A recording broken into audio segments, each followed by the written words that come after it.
एक बार एक बहुत बड़ा नेता एक साधु के छोटे से आश्रम में गया।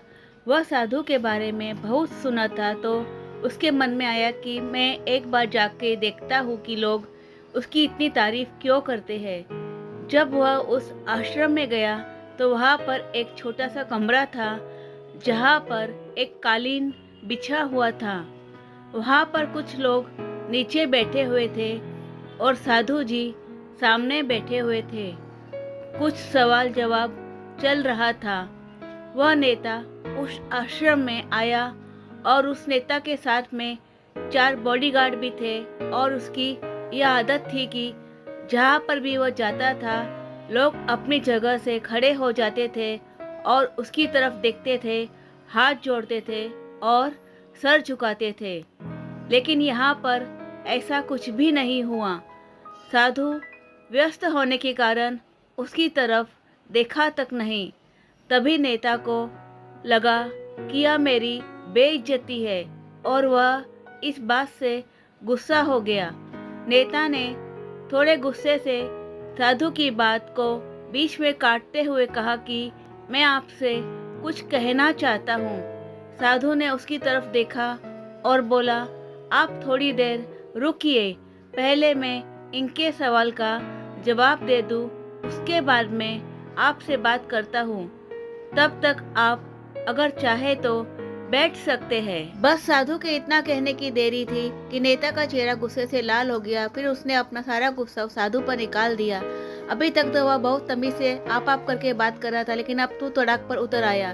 नेता ने उस साधु की तरफ देखा, कहा, तुझे पता नहीं मैं कौन हूँ और तू किससे बात कर रहा है।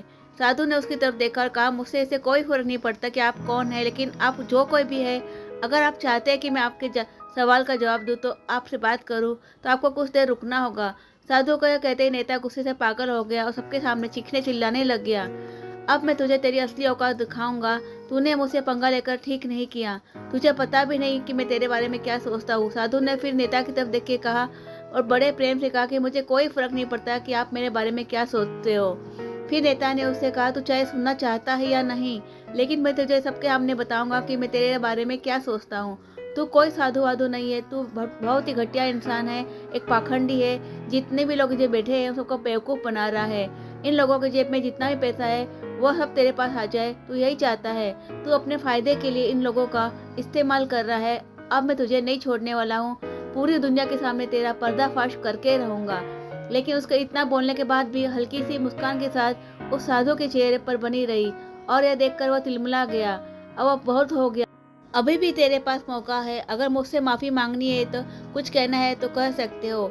इतना सब होने के बाद भी साधु के चेहरे पर एक मुस्कान थी, वह बिल्कुल शांत था।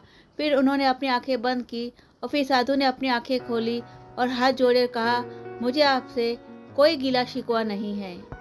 आपके लिए मेरे मन में कोई भी गलत ख्याल नहीं है। जो भी मेरे बारे में आपने कहा वह आपकी अपनी सोच थी। मुझे आप में कोई भी बुराई नजर नहीं आती है। मुझे तो आप बहुत ही भले इंसान लग रहे हैं। साधु के इतना कहते ही नेताजी का दिमाग 7वें आसमान पर पहुंच गया। उसके चेहरे पर एक अजीब सी खुशी थी, क्योंकि उस साधु ने वही कहा जो सब लोग उस नेता को कहते थे। वह खुशी खुशी उस आश्रम से अपने घर की ओर चला गया। जाकर अपने पिताजी के पास बैठ गया।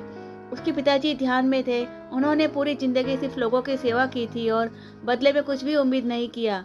जो थोड़ी देर बाद जब उन्होंने अपनी आंखें खोली तो देखा अपने बेटे को अपने साथ बैठे हुए, तो उसके चेहरे पर आज एक अजीब सी खुशी थी जो आज से पहले उन्होंने कभी नहीं देखी थी।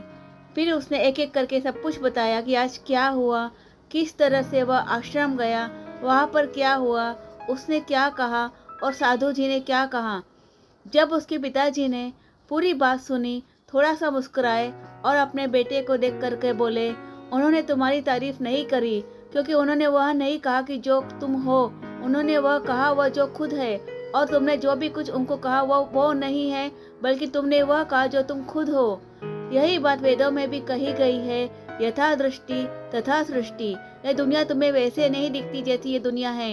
यह दुनिया तो वैसी दिखती है जैसे तुम इस दुनिया को देखते हो, तुम्हारी नज़र है। इसके लिए दुनिया वैसी ही है। अगर तुम अब इस दुनिया को बदलना चाहते हो तो उसका सिर्फ एक तरीका है, अपनी नज़र बदलो। यथा दृष्टि तथा सृष्टि।